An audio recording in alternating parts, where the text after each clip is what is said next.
Você assinou o acordo pré-nupcial, Érica. Você sai com o que entrou, que é absolutamente nada. Marcos riu, o som ecoando pelas paredes de mármore do corredor do tribunal, com o braço em volta de sua amante grávida. Ele achava que tinha vencido. Ele achava que a mulher quieta no casaco barato, tremendo diante dele, estava derrotada. Mas ele não verificou a lista de visitantes. Ele não sabia que o SUV preto encostando na calçada não pertencia a um serviço de táxi, mas ao maior rival do Grupo Estrela. Marcos estava prestes a aprender que o silêncio não é fraqueza. É apenas a calmaria antes da tempestade. A chuva em São Paulo sempre parecia um aviso, mas naquela terça-feira à noite parecia um veredicto. Érica estava parada junto à janela do chão, ao teto da cobertura, no 42º andar, observando as luzes da cidade, borradas pelo temporal que caía sobre a Avenida Faria Lima. Atrás dela, o som de um zíper sendo fechado com força era o único ruído na sala de estar, ampla e estéril. "Você está me ouvindo?" A voz de Marcos era afiada, uma faca serrilhada que vinha cortando sua autoestima há 3 anos. Érica virou-se lentamente. Seu marido, Marcos Vasconcelos, estava parado perto da porta, uma mala de couro aos seus pés. Não era a mala dele, era a dela, a coisa velha e surrada que ela trouxera consigo quando se mudou 3 anos atrás. "Eu ouvi você, Marcos", disse ela suavemente. Sua voz estava firme, embora suas mãos tremessem dentro dos bolsos de seu cardigã. "Você quer que eu saia?" "Eu não apenas quero que você saia, Érica. Eu estou te colocando para fora, esta noite." Ele verificou seu Rolex, um relógio de platina que ela sabia que custava mais do que a aposentadoria inteira de seu pai. "Lídia vai se mudar amanhã de manhã. Não quero que ela veja sua bagunça. Faz mal para a energia do bebê." A menção do nome Lídia enviou uma pontada fria através do peito de Érica. Lídia não era apenas uma mulher qualquer. Ela era a assistente pessoal de Marcos, uma mulher para quem Érica havia preparado o jantar, uma mulher a quem Érica havia agradecido por organizar a agenda de Marcos para que ele pudesse estar em casa no aniversário de casamento deles. Um aniversário que ele passou trocando mensagens com Lídia por baixo da mesa de jantar. "Ela está grávida", afirmou Érica, não perguntando. Os rumores haviam chegado a ela semanas atrás, sussurrados pelo porteiro e pela equipe de limpeza, que olhavam para Érica com pena. Por meses, Marcos sorria com desdém, ajustando sua gravata de seda. "É um menino, um herdeiro, algo que você claramente não podia oferecer." Esse foi o golpe mais baixo. Marcos sabia sobre as complicações, as visitas discretas ao Dr. Hélio, as lágrimas derramadas no banheiro de hóspedes. Ele sabia que ela queria uma família mais do que tudo. "Nós temos um contrato de locação, Marcos. Meu nome está no acesso ao prédio." Érica tentou argumentar, embora soubesse que era inútil. Marcos riu, um latido seco e sem humor. Ele caminhou até a mesa de centro e pegou um envelope grosso. Ele o jogou nela. Bateu em seu peito e caiu no chão. "Esse é o pedido de divórcio e um lembrete do acordo pré-nupcial que você assinou. Artigo 4, seção 2. No caso de infidelidade ou dissolução iniciada pelo cônjuge, com maior rendimento devido à incompatibilidade irreconciliável, o cônjuge dependente renuncia a todos os direitos à pensão alimentícia, propriedade e bens." Érica olhou para os papéis. "Eu nunca te traí." "Não importa", zombou Marcos, aproximando-se, pairando sobre ela. "Eu tenho advogados agressivos, Érica. Humberto Lima me representa. Você sabe a taxa horária dele? É mais do que você costumava ganhar em um ano como bibliotecária. Se você lutar contra mim, Vou te enterrar em taxas legais até você implorar por uma caixa de papelão para dormir. Apenas assine os papéis de divórcio amigável, pegue seu lixo e vá embora. Ele chutou a mala em direção a ela. Agora, Erika olhava para o homem com quem se casara. Ela se lembrava do charme que ele exibia 3 anos atrás. O arquiteto humilde que amava sua inteligência tranquila. Tudo tinha sido uma fachada. Ele se casou com ela porque ela era segura, uma ninguém de lugar nenhum, que não o desafiaria enquanto ele construía seu império. Ou assim ele pensava. Você está cometendo um erro, Marcos, disse Erika, sua voz caindo para um sussurro. O único erro que cometi foi pensar que você poderia se encaixar no meu mundo, retrucou ele. Você é sem graça, Erika. Você não tem conexões, não tem ambição e não tem estilo. A Lídia, ela se encaixa na marca. Você é apenas uma substituta temporária. O elevador apitou. As portas privativas se abriram e 2 seguranças, homens que Erika cumprimentava pelo nome todas as manhãs, entraram. Eles olharam para o chão, incapazes de encontrar os olhos dela. Acompanhem a senhora Vasconcelos para fora, ordenou Marcos virando as costas para se servir de um uísque. E peguem o cartão de acesso dela. Senhor Vasconcelos, está chovendo muito lá fora. Um dos guardas, um homem gentil chamado Jorge, murmurou. Não é problema meu, Jorge. Faça seu trabalho ou encontrarei alguém que fará. Erika levantou a mão para impedir Jorge de agarrar seu braço. Está tudo bem, Jorge. Eu posso andar. Ela se abaixou e pegou o envelope e sua mala. Ela não pegou suas roupas, não pegou as joias que ele havia comprado para oportunidades de foto. Não pegou o iPad ou os cartões de crédito. Ela pegou apenas a mala com que veio. Ao chegar ao elevador, ela parou e olhou para trás, para Marcos. Ele estava bebericando sua bebida, admirando seu reflexo na janela escurecida. Marcos, disse ela. Ele não se virou. Adeus, Erika. Espero que você se lembre deste momento, disse ela, sua voz assustadoramente calma. Espero que você se lembre exatamente de como foi se sentir tão poderoso assim. A porta do elevador se fechou, selando-a fora da vida que ela tanto tentara construir. A descida levou 40 segundos. Quando Erika saiu do saguão da torre de obsidiana, o vento frio bateu em seu rosto instantaneamente. A chuva era torrencial. Ela não tinha guarda-chuva. Ela arrastou sua mala para a calçada molhada da Avenida Faria Lima. Ela tinha 200 reais no bolso. Sua conta bancária pessoal havia sido drenada. Marcos tinha acesso conjunto e, provavelmente, a congelara. Litígio pendente. Uma tática suja para garantir que ela não pudesse contratar um advogado. Ela andou 2 quarteirões, seus tênis encharcando, até encontrar o toldo de uma cafeteria fechada. Ela estremeceu, puxando seu casaco com mais força. Os transeuntes a ignoravam. Para eles, ela era apenas mais uma figura trágica na noite da cidade grande. Mas Erika não estava chorando. Ela enfiou a mão no forro interno de sua mala, rasgando uma pequena costura que havia feito anos atrás. Seus dedos roçaram um pedaço frio e duro de plástico, um celular descartável e um pequeno caderno com um único número escrito na primeira página. Ela havia prometido a si mesma que nunca faria essa ligação. Ela havia deixado aquele mundo para trás, 10 anos atrás, para viver uma vida normal e humilde, longe dos holofotes, longe da pressão, longe dele. Ela queria ser amada por quem ela era, não pelo nome com o qual nasceu. Marcos amara Erika, a bibliotecária, mas ele a destruíra. Agora ele ia conhecer Erika Queiroz. Ela ligou o telefone antigo. Quase não tinha bateria.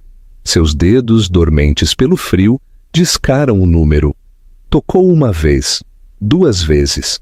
Esta é uma linha privada, respondeu uma voz profunda e ríspida. Identifique-se. Érica respirou fundo, o cheiro de chuva e escapamento enchendo seus pulmões. Ou eu, Juliano, ela sussurrou. Houve um silêncio do outro lado tão profundo que parecia que a linha tinha ficado muda. Então, o som de uma cadeira sendo arrastada para trás. Movimento, urgência. Érica! A voz falhou, perdendo sua firmeza corporativa. Érica, é você? Meu Deus, nós estivemos procurando. Onde você está? Estou em São Paulo, disse ela, sua voz finalmente quebrando enquanto a adrenalina passava. Eu cometi um erro, Juliano. Você estava certo. Você estava certo sobre tudo. Você está segura? A voz era exigente agora, o tom de um homem acostumado a comandar exércitos, ou neste caso, um conglomerado global. Não, admitiu ela, olhando para o morador de rua de olho em sua mala, a alguns metros de distância. Estou na rua. Ele me expulsou. Ele me deixou sem nada. Quem? A palavra foi um rosnado. Meu marido, Marcos Vasconcelos. Vasconcelos! Juliano repetiu o nome como se estivesse provando veneno. O arquiteto, aquele com os prédios baratos no centro. Sim, fique exatamente onde você está. Compartilhe sua localização. Não se mova. Juliano, eu não quero voltar para a família. Eu preciso de um advogado, né? Um bom. Você não precisa de um advogado, Érica, disse Juliano. E ela podia ouvir a porta do carro batendo ao fundo do lado dele, o som de um motor de jato particular ganhando vida nas proximidades. Você precisa de um conselho de guerra, e você vai ter um. Ele diz que eu assinei um acordo pré-nupcial. Ele diz que eu não recebo nada. Juliano riu, um som sombrio e aterrorizante que fez a risada de Marcos mais cedo parecer o risinho de uma criança. Ele acha que está jogando damas, Érica. Ele não tem ideia de que acabou de virar o tabuleiro contra um grande mestre. Estou indo te buscar. E que Deus tenha misericórdia do Sr. Vasconcelos, porque eu certamente não terei. Érica desligou. Ela escorregou pela parede de tijolos da cafeteria, sentando-se em sua mala. Ela observou a chuva cair, lavando os últimos 3 anos de sua vida. Marcos Vasconcelos queria uma esposa troféu. Ele havia descartado uma bibliotecária.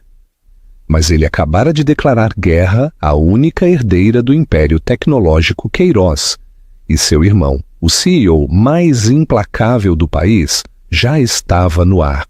A chuva havia se transformado em uma cortina implacável de cinza quando os faróis cortaram a escuridão. Não era apenas um carro. Eram 3 SUVs pretos e blindados, movendo-se em uma formação apertada e predatória que forçou os poucos táxis na estrada a desviarem do caminho. Eles frearam bruscamente em frente à cafeteria. A porta do carro principal se abriu antes mesmo que as rodas parassem de girar. Um homem saiu. Ele não correu apesar do temporal. Ele se moveu com uma precisão aterrorizante. Ele era alto, vestindo um terno de alfaiataria cinza chumbo, que provavelmente custava mais do que a receita anual da cafeteria. Ele ignorou as poças arruinando seus sapatos de couro italiano. Érica! Érica levantou-se, as pernas tremendo. Juliano Queiroz, o CEO das indústrias Queiroz, e um homem que a Forbes apelidara de O Glacial, fechou a distância em 3 passadas largas. Ele não parecia um CEO naquele momento. Ele parecia um irmão que queria incendiar o mundo. Ele a puxou para um abraço esmagador, enterrando o rosto em seu cabelo molhado e embaraçado. Eu te peguei. Ele sussurrou, sua voz tremendo com uma rara demonstração de emoção. Eu te peguei, Érica. Você está segura? Ele se afastou, segurando os ombros dela, seus olhos examinando seu rosto. Ele viu o vermelho contornando seus olhos, o vazio de suas bochechas, o casaco barato e encharcado.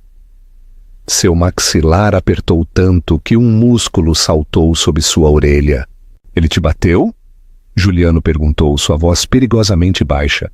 Não, disse Érica, limpando a chuva do rosto. Ele me quebrou, Juliano. Ele me jogou fora como se eu fosse lixo. Juliano virou-se para os homens grandes que haviam saído dos veículos de escolta, sua equipe de segurança pessoal. Peguem a mala dela. Coloquem-na no carro do meio comigo. Liguem para o piloto e digam a ele que não vamos partir esta noite. Reservem o andar da cobertura no Hotel Fasano. E coloquem o Dr. Hélio no telefone. Quero que ela seja examinada. Pois sim, Sr. Queiroz. O chefe da segurança assentiu, pegando a mala surrada de Érica com mais respeito do que Marcos jamais demonstrara a ela. Dentro do calor do SUV, cercada por assentos de couro aquecidos e o zumbido suave do motor, Érica finalmente desabou.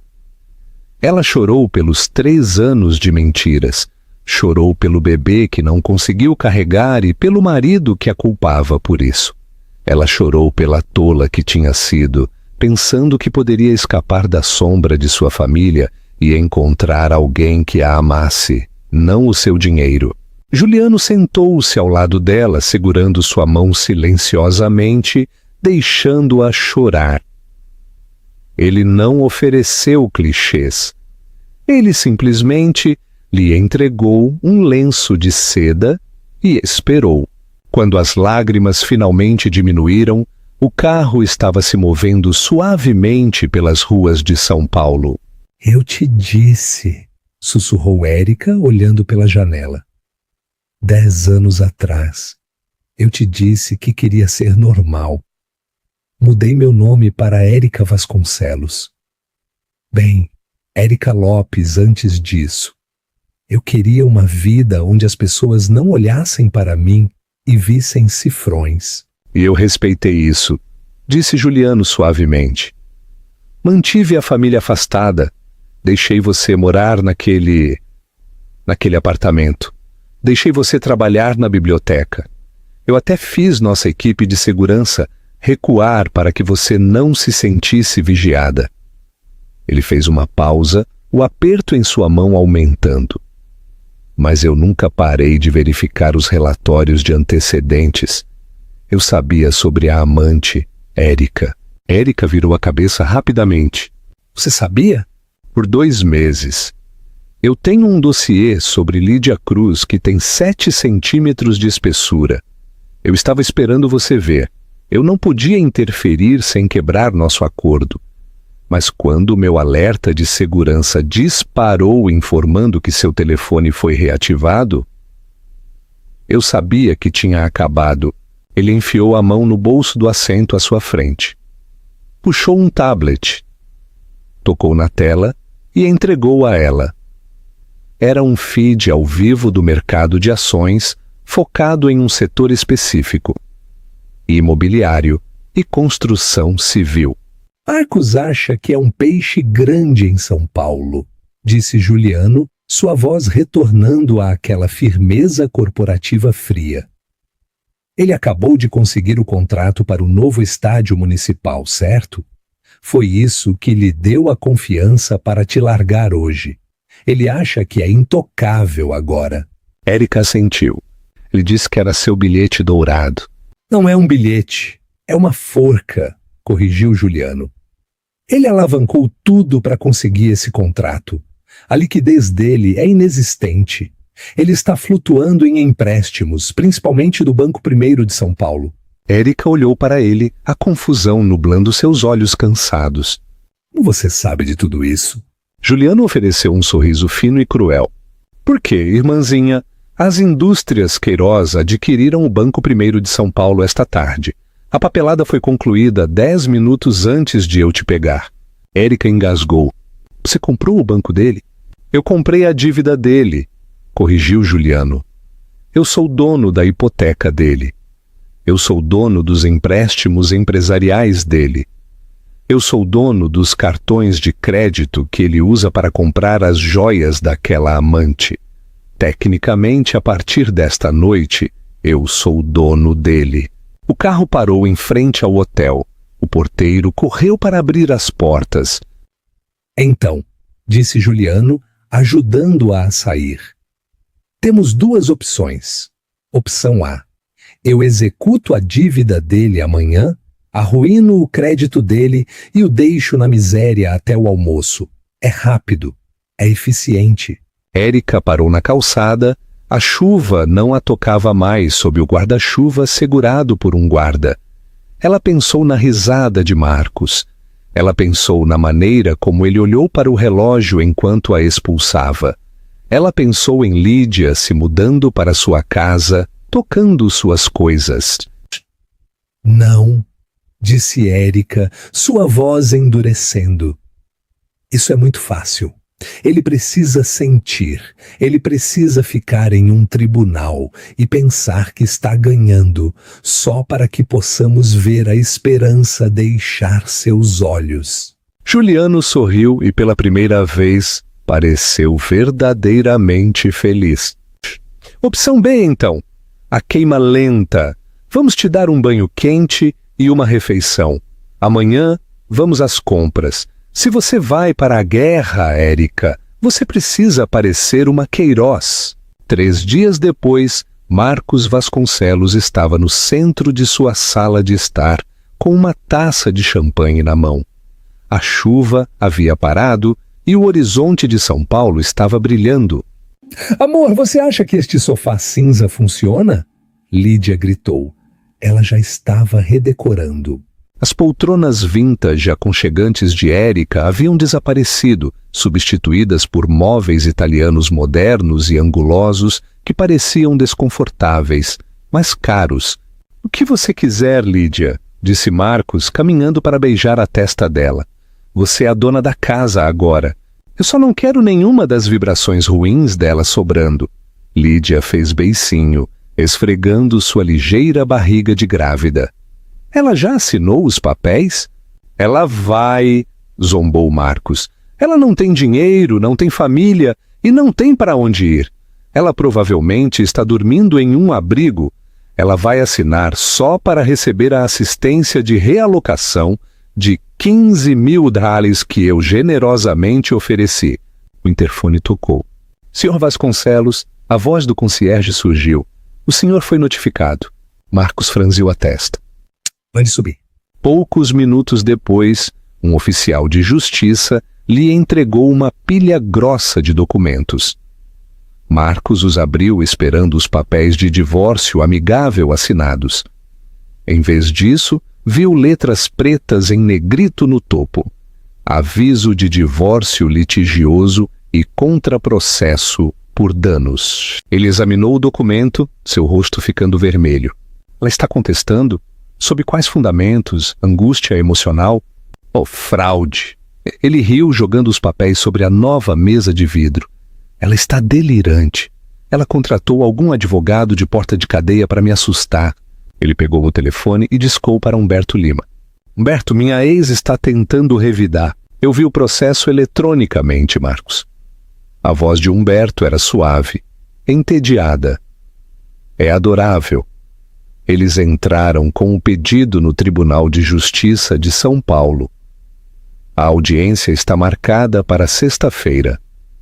Moção de emergência para pensão alimentícia. Pensão alimentícia? Marcos rugiu. O pré-nupcial anula isso. Exatamente. Nós entraremos no tribunal, acenaremos com o pré-nupcial e o juiz jogará o caso dela fora em 10 minutos. Vai te custar 1 hora do meu tempo, mas será divertido vê-la se contorcer. Você quer fazer um acordo? De jeito nenhum, cuspiu Marcos. Eu quero esmagá-la. Quero que ela fique lá e ouça enquanto o juiz diz que ela não vale nada. Sexta-feira às 9 da manhã, então. Use o terno azul marinho. Ele projeta autoridade. O tribunal cheirava a cera de piso e café amanhecido. Marcos sentou-se à mesa do réu, parecendo impecável em seu terno azul marinho. Lídia sentou-se na galeria atrás dele, usando um vestido branco que enfatizava sua gravidez, desempenhando o papel da futura esposa solidária. Humberto Lima sentou-se ao lado de Marcos, verificando seus e-mails em um iPad banhado a ouro. Relaxe, Marcos. Isso é rotina. Eu só quero acabar logo com isso, murmurou Marcos, batendo o pé. Às 8h55, as pesadas portas de carvalho se abriram. Marcos se virou, esperando ver Érica em seu cardigã cinza brega, parecendo aterrorizada. Uma mulher entrou. Era Érica, mas não era a Érica que ele conhecia. Ela usava um terno creme que fora adaptado com precisão milimétrica ao corpo dela. Era elegante, sofisticado e gritava dinheiro. Seu cabelo, geralmente preso em um coque bagunçado, estava solto em ondas suaves e brilhantes. Ela usava óculos escuros enormes que removeu lentamente, revelando olhos claros e focados. Mas foram os sapatos que chamaram a atenção de Lídia na fileira de trás. Louboutins de sola vermelha, do tipo que Lídia vinha implorando a Marcos para comprar para ela há meses. Quem pagou por isso? Marcos sussurrou para Humberto, franzindo a testa. Ela não tinha 1 centavo há 3 dias. Cartões de crédito, provavelmente, descartou Humberto. Dívida parece ruim em uma audiência de divórcio. Vamos usar isso. Érica caminhou até a mesa do autor e sentou-se sozinha. Ela colocou uma única pasta fina sobre a mesa. Ela não olhou para Marcos. Ela não olhou para Lídia. Ela olhou diretamente para a bancada vazia do juiz. Onde está o advogado dela? Marcos zombou. Ele a abandonou? Ela está se representando? Humberto riu. Pro C. Oh, isso vai ser um massacre. Os juízes odeiam litigantes que se representam. Eles desperdiçam tempo. Todos de pé, anunciou o oficial de justiça. A meritíssima juíza Cátia Andrade presidindo. A juíza Andrade, uma mulher severa com reputação de tolerância zero para bobagens, assumiu a bancada. Ela arrumou seus papéis. Caso número 49 de 2801, Vasconcelos Vedes Vasconcelos. Partes presentes? Humberto Lima pelo réu, Marcos Vasconcelos. Humberto levantou-se abotoando o paletó, projetando charme confiante. Pronto para prosseguir, excelência. Temos uma moção para rejeição baseada em um acordo pré-nupcial. E pelo autor? A juíza olhou para Érica. Senhora Vasconcelos, a senhora está se representando? Érica levantou-se. Sua voz era firme, projetando-se para o fundo da sala. Não, excelência. Meu advogado está chegando. Ele teve que passar pela segurança.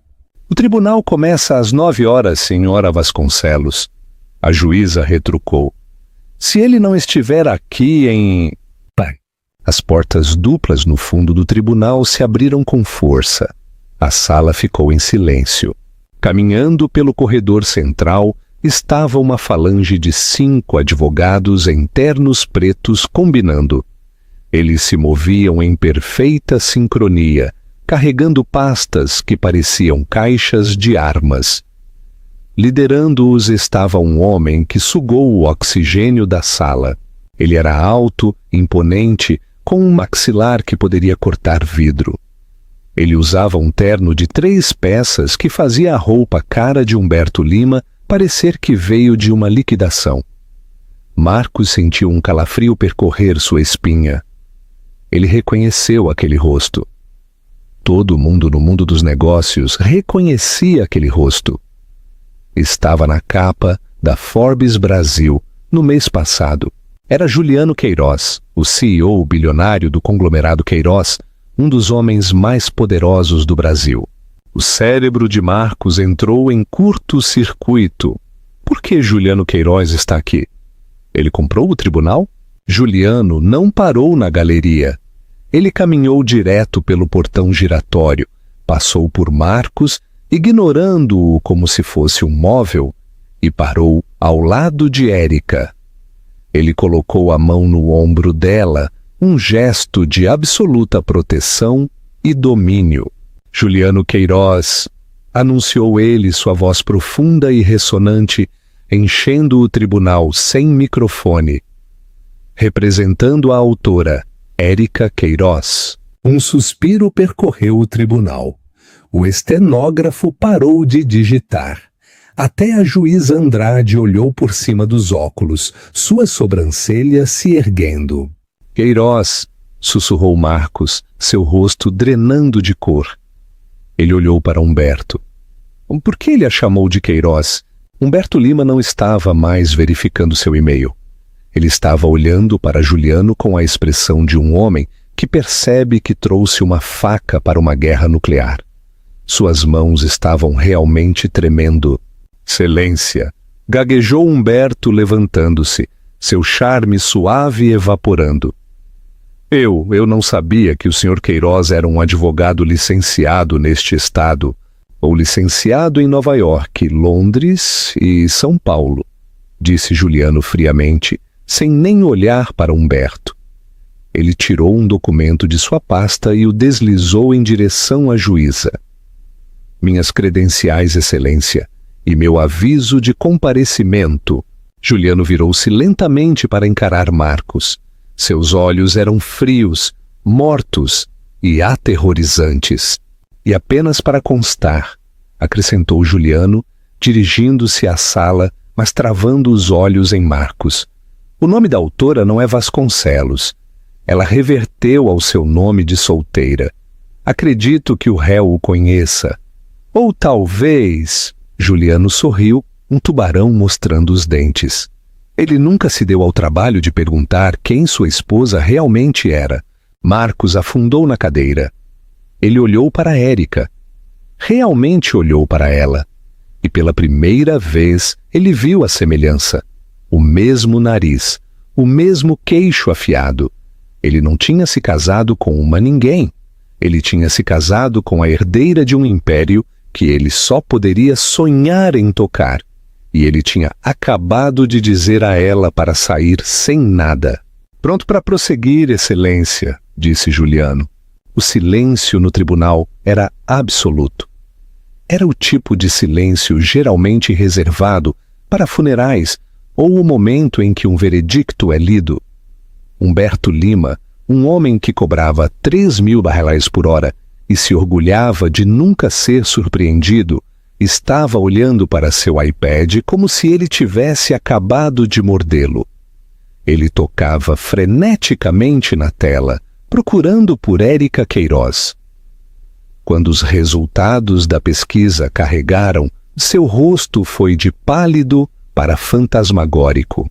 E Sr. Lima, a juíza Andrade solicitou, sua paciência diminuindo. O senhor está pronto para abordar a moção de rejeição? Humberto engoliu em seco, afrouxando a gravata. Sim, Excelência. Nós afirmamos que o acordo pré-nupcial assinado pela senhora Vasconcelos, desculpe-me, senhora Queiroz, renuncia a todas as reivindicações sobre bens conjugais. É um documento padrão e blindado. Marcos inclinou-se sussurrando com raiva. Por que você parece assustado? É apenas um nome. Ela ainda é a mesma bibliotecária falida. Juliano Queiroz nem se sentou. Ele ficou no pódio, sua postura relaxada, como um predador observando uma presa ferida tropeçar. Excelência! Começou Juliano, sua voz suave como veludo, mas afiada como uma navalha. O Sr. Lima descreve o pré-nupcial como padrão. É tudo menos isso.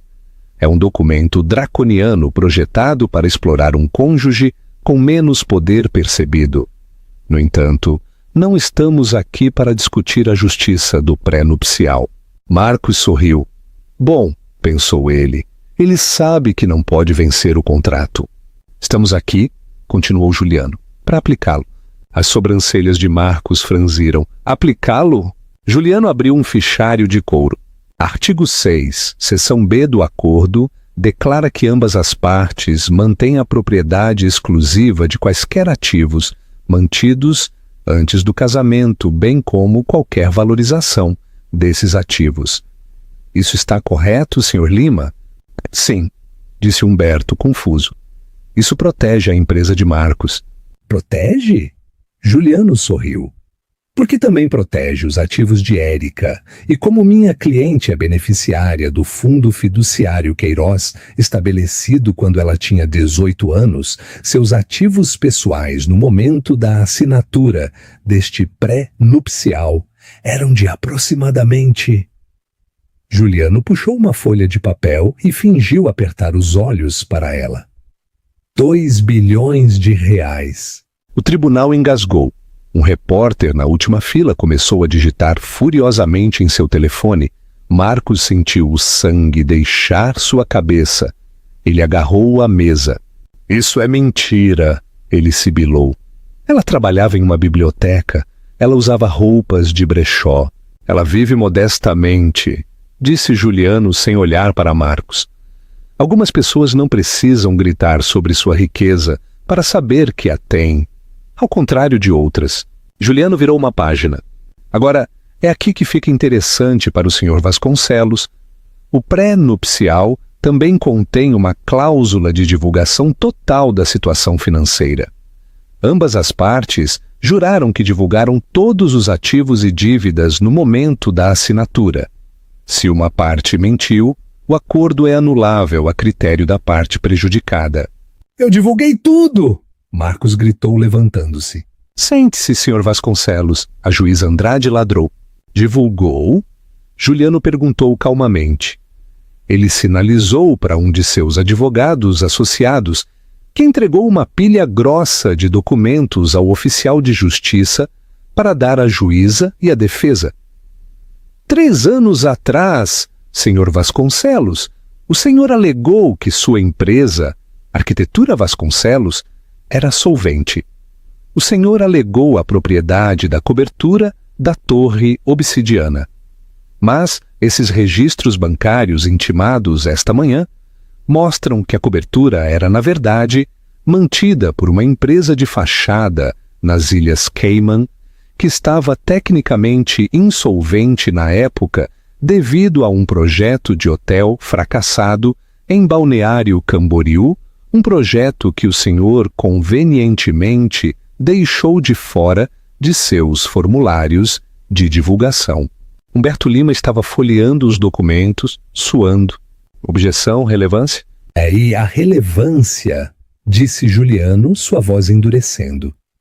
É que o Sr. Vasconcelos cometeu fraude para fazer minha cliente assinar aquele pré-nupcial.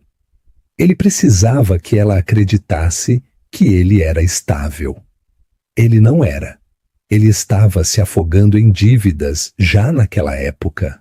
Mas aqui está a reviravolta, meritíssima. Juliano inclinou-se para a frente, seus olhos fixos em Marcos.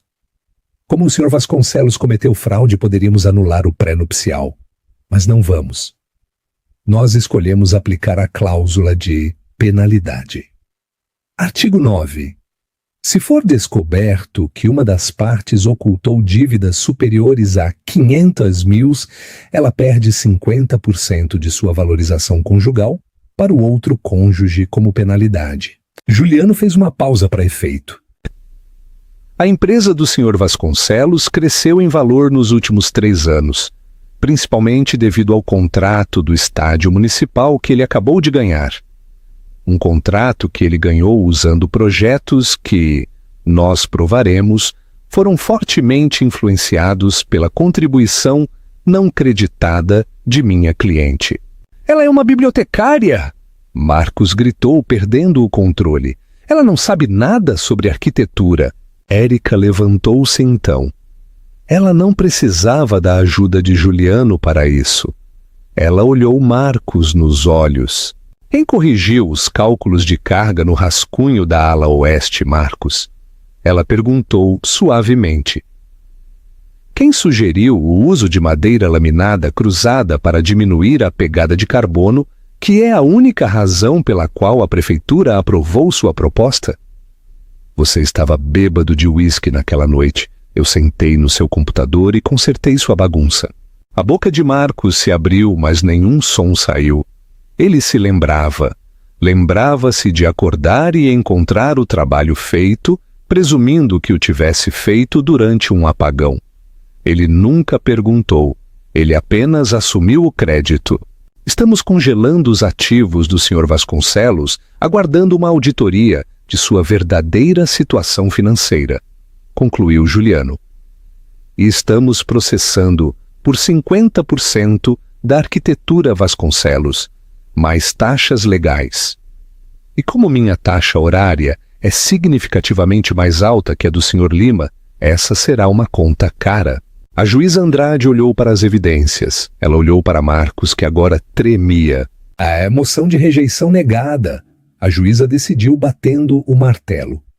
Ordem de restrição temporária sobre todos os ativos da arquitetura Vasconcelos concedida. Sr. Vasconcelos, o senhor deve fornecer acesso total aos seus livros para os contadores forenses do Sr. Queiroz até às 17 de hoje. 5 da tarde? Humberto guinchou. Excelência, isso é em 6 horas. Então é melhor começar a fazer cópias, disse a juíza secamente. Tribunal encerrado.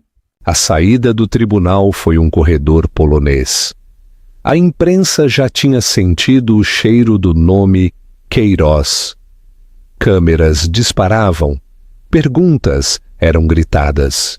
Érica, é verdade que você é a herdeira Queiroz? Marcos, você sabia que sua esposa era bilionária?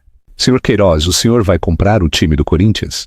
A equipe de segurança de Juliano abriu o mar de repórteres como uma escavadeira. Marcos, por outro lado, foi cercado. Ele empurrou através dos microfones, seu rosto uma máscara de pânico. Lídia atrás dele, parecendo que ia vomitar. Marcos, o que isso significa? Lídia sibilou enquanto eles entravam no Mercedes dele. Ela realmente fica com metade da empresa? Cale a boca, Lídia! Marcos bateu no volante. Ela não fica com nada. É um truque. É tudo fumaça e espelhos. Eu sou o arquiteto. Eu sou o talento. Eles não podem me tocar. Mas suas mãos tremiam tanto que ele não conseguia colocar a chave na ignição. Ele dirigiu como um maníaco de volta aos escritórios da arquitetura Vasconcelos na Avenida Paulista. Ele precisava triturar documentos. Ele precisava esconder os e-mails sobre o fracasso em Camboriú. Ele precisava mover o dinheiro das contas offshore antes que o congelamento entrasse em vigor.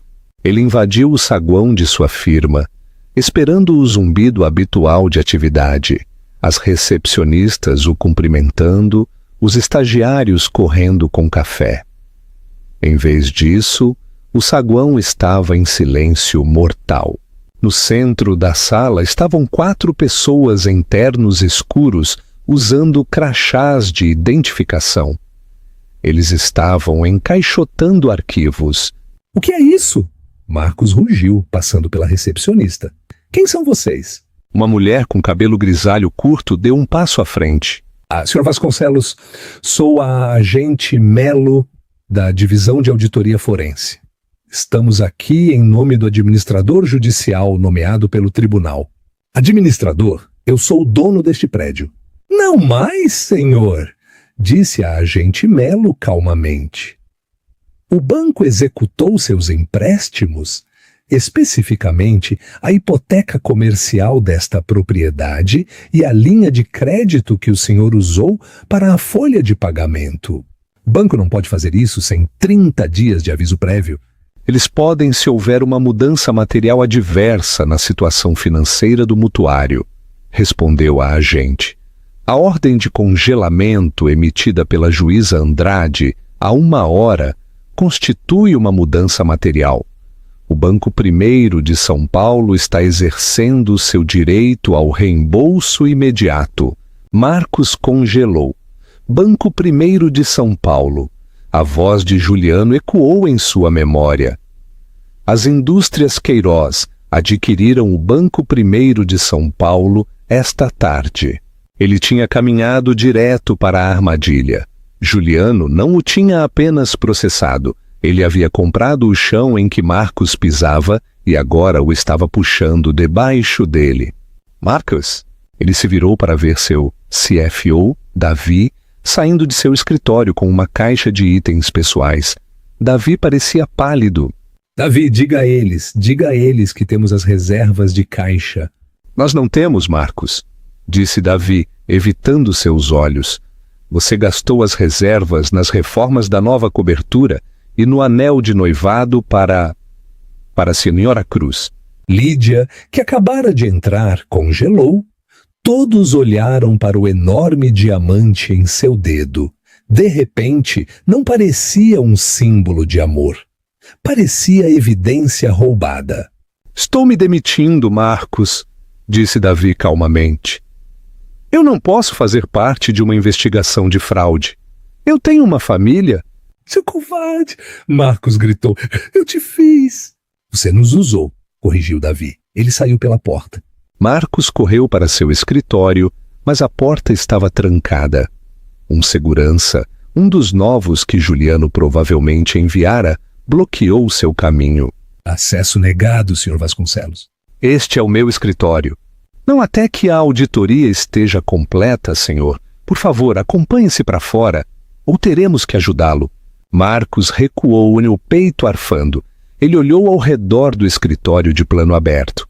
Seus funcionários, arquitetos, designers, engenheiros estavam observando-o. Não havia lealdade em seus olhos, apenas constrangimento. Eles sabiam, eles tinham visto as notícias.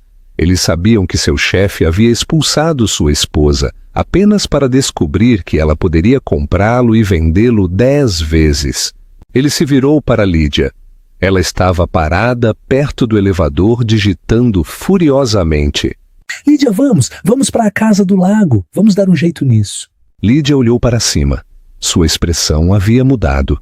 A adoração de olhos de corça se foi, substituída por um cálculo frio, que espelhava o do próprio Marcos. A casa do lago? Ela perguntou. Aquela que você disse que estava em seu nome? Ou também é propriedade de uma empresa de fachada? É complicado, mas estamos juntos, certo? Estamos tendo um filho. Lídia olhou para a barriga, depois de volta para ele. Eu preciso de segurança, Marcos. Você me prometeu uma vida de luxo. Você me prometeu sem drama. Isso... Ela gesticulou para os agentes e as caixas. Isso não é luxo. Isso é um crime. Eu sou a vítima aqui. Marcos implorou. Ela mentiu para mim. Ela fingiu ser pobre. E você fingiu ser rico, disse Lídia friamente. O elevador apitou. Vou para a casa da minha irmã. Não me ligue até consertar isso. Lídia, você está carregando meu herdeiro! Agora, ela entrou no elevador. Estou carregando um passivo. As portas se fecharam. Marcos ficou sozinho no saguão do império que construíra sobre mentiras. O telefone na recepção começou a tocar. Era um repórter. Então outra linha tocou. Então outra. Ele se virou para a saída, tropeçando para a rua. Ele pegou o telefone para ligar para Humberto, mas sua tela piscou com uma notificação. Novo e-mail. Indústrias Queiroz. Assunto. Oferta de acordo. Com as mãos tremendo, Marcos abriu. Senhor Vasconcelos, estamos dispostos a retirar as acusações de fraude e a busca de sua falência pessoal sob as seguintes condições. 1. O senhor assina os papéis de divórcio amigável imediatamente. 2. O senhor admite publicamente que o projeto do estádio municipal foi principalmente obra de Érica Queiroz. 3. O senhor renuncia ao cargo de CEO da Arquitetura Vasconcelos e transfere seu controle acionário para Érica Queiroz pela soma de R$1. O senhor tem uma hora, Juliano Queiroz. Marcos olhou para a tela. R$1. Eles queriam comprar o trabalho de sua vida por R$1. Ele olhou para o céu. Estava chovendo novamente. Marcos sentou-se na sala de conferências do que antes era seu escritório de advocacia. Humberto Lima havia se afastado 1 hora atrás, alegando conflito de interesses no momento em que as ameaças de negligência profissional da equipe de Juliano começaram a chegar. Marcos estava sozinho. O prazo de 1 hora havia acabado. A porta se abriu. Desta vez não era uma equipe de advogados. Eram apenas Érica e Juliano.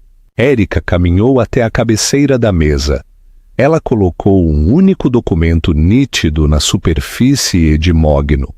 Ao lado dele, ela colocou uma caneta. Marcos olhou para cima.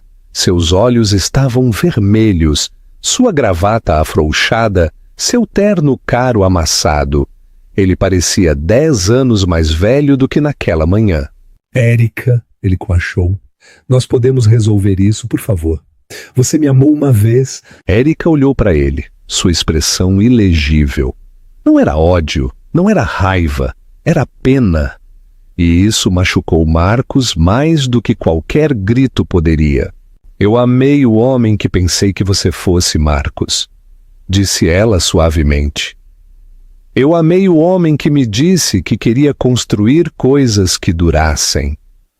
Mas você não constrói. Você apenas tira. Eu estava sob pressão.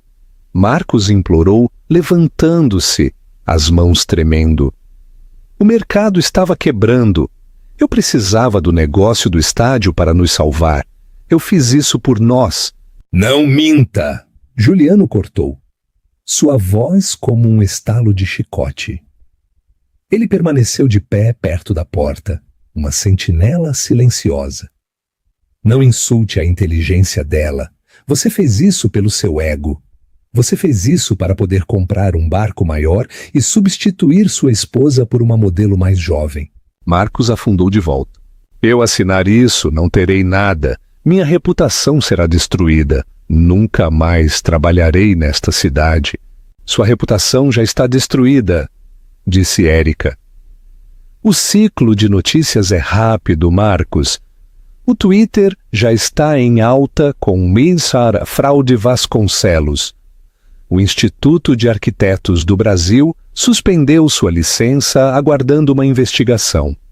Acabou. Ela bateu no papel. Isso é uma misericórdia, Marcos. Você assina isso e Juliano cancela a equipe forense. Você evita a prisão por fraude bancária. Você sai livre, quebrado, mas livre. Marcos olhou para o documento. Transferência de propriedade. Consideração. Munshikers. E Lídia, Marcos sussurrou. Lídia ligou para meu escritório há 20 minutos, disse Juliano, verificando o relógio. Ela está fazendo um acordo. Ela está trocando informações sobre suas contas offshore em troca de imunidade. Ela não vai voltar, Marcos. O silêncio se estendeu, pesado e sufocante. Marcos Vasconcelos, o homem que queria ser rei, pegou a caneta.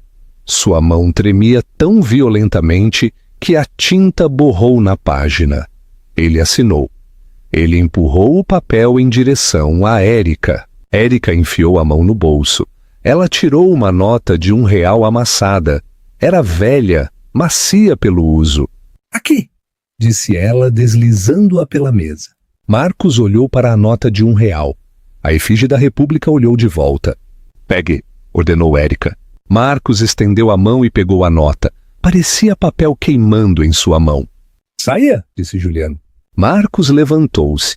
Ele caminhou até a porta, seus passos pesados. Ele parou, a mão na maçaneta, olhando para trás, para a mulher que ele havia subestimado. O que você vai fazer com a empresa? Ele perguntou, sua voz oca. Você é uma bibliotecária. Você não sabe administrar uma firma. Érica sorriu, um sorriso genuíno e brilhante que ele não via há anos. Eu não vou administrá-la, Marcos. Eu vou desmantelá-la e então vou construir algo real. Marcos saiu para o corredor. O elevador estava esperando. Ele entrou, as portas se fecharam e ele desceu para a obscuridade. O despertador no chão zumbiu às 5h30 da manhã. Um chocalho metálico e áspero que vibrou contra o linóleo fino. Marcos Vasconcelos rolou do colchão. suas costas travando em protesto. Não havia estrado, apenas um box no chão de uma kitnet em Osasco, a quilômetros de distância das torres reluzentes do centro de São Paulo. O ar no quarto cheirava a café solúvel amanhecido e ao cheiro úmido e mofado que parecia se infiltrar pela janela de vidro único. Marcos esfregou o rosto, sentindo a barba por fazer. Ele não fazia a barba há 3 dias. Lâminas de barbear eram caras, e com o salário de um servente de pedreiro, você aprendia a esticar tudo. Ele se vestiu no escuro, calças de brim pesadas que estavam duras de pó, de drywall, uma camisa de flanela que já tinha visto dias melhores e botas de biqueira de aço que apertavam seus dedos. Ele não vestiu um terno italiano. Ele não colocou um Rolex. Ele verificou seus bolsos, chaves, um bilhete único e uma nota de R$1 amassada e macia que ele mantinha dobrada no canto mais fundo de sua carteira. Ele bebeu seu café preto, de pé sobre a pia, olhando para seu reflexo no espelho enferrujado. A arrogância havia sumido de seus olhos, substituída por uma exaustão permanente e assombrada. Hoje era terça-feira, mas não era uma terça-feira qualquer. Marcos pegou 2 ônibus e um trem lotado para chegar à cidade. Ele sentou-se nos fundos, o boné puxado para baixo, evitando contato visual com os passageiros grudados em seus celulares. Ele costumava ser o homem no banco de trás do carro executivo preto, lendo e-mails em um tablet, irritado com o trânsito. Agora ele era o trânsito. Ele desceu na estação Pinheiros e caminhou 6 quarteirões, até a região da Faria Lima. Ele não deveria ter vindo. Ele sabia que era masoquismo, puro e simples. Mas ele não conseguia ficar longe. O canteiro de obras que fora o centro de sua ruína estava terminado. 6 meses atrás, este quarteirão deveria ser a Torre Millennium Vasconcelos, um monumento ao seu ego, uma agulha de vidro perfurando o céu. Ele havia alavancado seu casamento, sua ética e sua alma para construí-lo.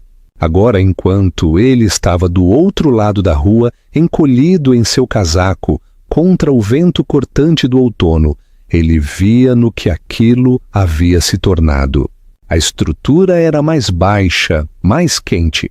Os ângulos afiados e agressivos de seu projeto original haviam sido suavizados. A fachada não era de aço frio, era uma mistura de madeira recuperada e paredes verdes vivas que pareciam respirar com a cidade. Uma faixa enorme tremulava entre 2 árvores, grande inauguração. Centro Comunitário e Biblioteca Pública Érica Queiroz. Ela tinha mantido o nome dele por um tempo, mas agora usava o dela. Ele percebeu com um sentimento de afundamento que ela havia redefinido o espaço sem a permissão dele. Uma multidão estava se reunindo, não apenas as elites ricas que ele costumava cortejar, mas pessoas reais. Estudantes com mochilas pesadas, casais idosos de mãos dadas, jovens mães empurrando carrinhos de bebê. Havia um burburinho de excitação genuína que Marcos nunca conseguira fabricar com todas as suas firmas de relações públicas. E então ele a viu. Érica caminhou para a praça elevada. Marcos parou de respirar por um momento. Ela parecia diferente. Não apenas cara, embora o casaco de cachemir creme que ela usava fosse claramente de alta qualidade, mas livre. A tensão que costumava viver em seus ombros quando ela era casada com ele havia desaparecido. Seu cabelo estava solto, pegando o vento. Ela estava rindo de algo que um homem ao lado dela havia dito. Marcos apertou os olhos. O homem era alto, usava uma jaqueta de tweed e óculos. Ele não era um tubarão como Juliano. Ele parecia um professor ou um escritor. Ele tinha um rosto gentil. Ele colocou a mão na parte inferior das costas de Érica, um gesto tão casual e íntimo que pareceu um golpe físico em Marcos. Senhoras e senhores, uma voz retumbou nos alto-falantes. Era o prefeito. Bem-vindos a um novo capítulo para São Paulo. Marcos assistiu à cerimônia se desenrolar como um fantasma, assombrando seu próprio funeral. Ele ouviu enquanto o prefeito elogiava a visão de uma mulher que entendia que abrigo não é apenas sobre paredes, mas sobre comunidade. Então Érica pegou o microfone. "Brigada", disse ela. Sua voz era clara, amplificada pela praça, refletindo nos edifícios de vidro ao redor deles. Um ano atrás, me disseram que eu não me encaixava no futuro desta cidade. Me disseram que o valor é medido pelo que você pode tirar. Ela fez uma pausa, e seus olhos pareceram examinar a multidão. Por um segundo aterrorizante, Marcos pensou que ela o viu. Ele se encolheu atrás de um poste de luz. "Mas eu aprendi que o valor é medido pelo que você pode dar", continuou Érica, sua mão descansando subconscientemente em sua barriga. Ela estava mostrando apenas um pouco uma pequena saliência sob o cachemir. Marcos agarrou o metal frio do poste. Um bebê. Lídia havia interrompido a gravidez uma semana depois que o escândalo estourou, não querendo ficar presa a um pária falido. Ela havia se mudado para o Rio para encontrar um produtor. Mas Érica estava construindo uma família. Este prédio", disse Érica, gesticulando para o centro atrás dela, "foi construído sobre as ruínas de um erro. Nós demolimos o ego para construir uma fundação para todos. Esta biblioteca é para o estudante que precisa de um lugar tranquilo para sonhar. Esta clínica de assistência jurídica é para o parceiro que precisa de uma saída de uma situação ruim. Isso é para vocês." Os aplausos foram ensurdecedores, não foram palmas educadas. Foi um rugido de aprovação. Marcos sentiu uma lágrima escorrer pelo rosto. Era fria e irritada. Ele a limpou furiosamente. Ele havia construído arranha-céus, ele havia ganhado prêmios, mas ninguém nunca olhara para ele da maneira que aquela multidão olhava para ela. "Ela é incrível, não é?" Marcos pulou. Uma mulher parada ao lado dele, segurando uma sacola de compras, estava sorrindo para o palco. Eu costumava conhecê-la", murmurou Marcos, sua voz rouca. "Você tem sorte", disse a mulher. "Ela salvou este bairro. Aquele empreendedor Vasconcelos, aquele que tentou demolir a horta comunitária, ouvi dizer que ele está na cadeia ou algo assim. Já vai tarde." Marcos puxou o colarinho para cima. Já vai tarde." No palco, o corte da fita começou. Juliano Queiroz deu um passo à frente. Ele parecia tão formidável quanto sempre. Mas havia uma suavidade em seus olhos quando ele olhou para sua irmã. Ele lhe entregou a tesoura. Érica cortou a fita. A banda começou a tocar uma música de jazz, confete, biodegradável, feito de folhas recicladas. Choveu. Marcos se virou. Ele não podia mais assistir à alegria. Era muito brilhante e ele estava muito escuro. Ele caminhou pela rua, suas botas pesadas no pavimento. Ele passou por uma loja de móveis de alto padrão, do tipo em que costumava fazer compras com Lídia. Ele viu seu reflexo na vitrine. Um trabalhador de meia-idade cansado, sem nada em seu nome além de uma coluna ruim e uma história em que ninguém acreditaria. Ele enfiou a mão no bolso e tirou a nota de R$1. Ele a alisou contra o vidro da vitrine. Transferência de propriedade. Consideração R$1. Não era apenas o preço de sua empresa. Era o preço de sua arrogância. Era o valor que Érica havia colocado em suas ameaças, seu poder e seu bullying. Ele percebeu então que não tinha apenas perdido seu dinheiro. Ele havia sido apagado. Érica não o destruíra por despeito. Ela simplesmente o superara. Ela transformara a malícia dele em adubo e plantara um jardim sobre ela. Um trocado? Um morador de rua estava sentado em um caixote perto da esquina, sacudindo um copo de papel. Marcos olhou para o homem. Ele olhou para a nota de R$1 em sua mão. Era seu último dinheiro até o pagamento na sexta-feira. Ele precisava dele para um salgado, mas o peso dele em seu bolso parecia chumbo. Era um objeto amaldiçoado, um símbolo de seu fracasso. Aqui, disse Marcos. Ele jogou R$1 no copo. Deus te abençoe, senhor, disse o homem. Não, respondeu Marcos sombriamente. Não vale nada. Ele caminhou em direção ao ponto de ônibus, misturando-se à lavagem cinza da cidade, desaparecendo no fundo do mundo que ele um dia pensou que possuía. De volta à praça, a multidão estava se dispersando, filtrando-se para o saguão quente e bem iluminado do novo centro. Juliano caminhou até Érica, entregando-lhe uma garrafa de água. — Você está bem? Ele perguntou calmamente, seus olhos examinando o perímetro. A segurança disse que avistou um homem correspondente à descrição dele na esquina sudeste. Érica tomou um gole de água. Ela olhou para a esquina onde ficava o ponto de ônibus. Ela viu a rua vazia. — Eu sei, disse ela. Eu o senti. — Você quer que eu o remova? Posso pedir uma ordem de restrição contra ele. Eu o terei removido até o almoço. Érica balançou a cabeça, um sorriso pequeno e triste brincando em seus lábios.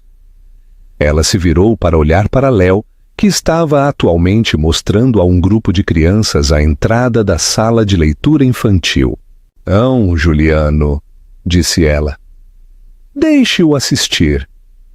Deixe-o ver como é o poder real. Além disso, ela colocou a mão no braço do irmão. Ele está em uma prisão que ele mesmo fez. As paredes são feitas de arrependimento.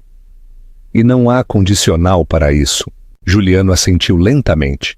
Você é boa demais para ele. Você sempre foi, mesmo quando estava se escondendo naquela biblioteca. Eu não estava me escondendo, corrigiu Érica, enganchando o braço no dele. Eu estava lendo e aprendi que todo vilão é apenas um herói que esqueceu como amar. Bem, Juliano sorriu abotoando o paletó. Este vilão está com fome e já que você é a filantropa do ano, você vai pagar o almoço. Érica riu, um som que soou claro e verdadeiro, livre do passado. Fechado, mas vamos naquela barraca de pastel na feira da Rua 3? Estou desejando um de carne com pimenta. Pastel de feira? O CEO bilionário ergueu uma sobrancelha. Eu estava pensando no fazano. É pastel, Juliano. É uma democracia agora. Eles desceram os degraus do centro comunitário juntos, o irmão que trouxera o trovão e a irmã que trouxera a chuva, deixando o castelo de vidro estilhaçado para trás para construir algo que finalmente, realmente duraria. A jornada de Érica, de uma esposa silenciada a uma potência da justiça, serve como um lembrete brutal. Nunca confunda silêncio com submissão. Marcos Vasconcelos pensou que tinha todas as cartas porque tinha a voz alta e o emprego chamativo. Ele não percebeu que o verdadeiro poder não precisa gritar. Ele espera. No final, o castelo de vidro que Marcos construiu se despedaçou porque não tinha base na verdade. Ele perdeu não porque Érica tinha um irmão rico, mas porque subestimou o caráter da mulher com quem dormia todas as noites. Ele perseguiu a aparência de sucesso e perdeu a realidade do amor. Érica não apenas tomou o dinheiro dele, ela tomou a narrativa dele. Ela transformou um símbolo de ganância corporativa em um santuário para a comunidade, provando que a melhor vingança não é apenas destruir seu inimigo, é ter sucesso de uma maneira que eles nunca poderiam. Ela saiu com tudo, não porque ela era uma Queiroz, mas porque ela era, finalmente, ela mesma. Se você torceu quando Juliano entrou naquele tribunal, ou se sentiu o poder quando Érica entregou a Marcos aquela única nota de R$1, clique no botão de curtir agora mesmo. Isso nos ajuda a compartilhar mais histórias de justiça e triunfo. O que você teria feito se fosse Érica? Você teria ficado com a empresa ou teria mandado Marcos para a cadeia? Deixe-me saber seu veredicto nos comentários abaixo. Eu leio cada um deles. E não se esqueça de se inscrever e tocar o sino para nunca perder a próxima parte da nossa saga de traição e vingança. Até a próxima! Lembre-se, a verdade sempre vence.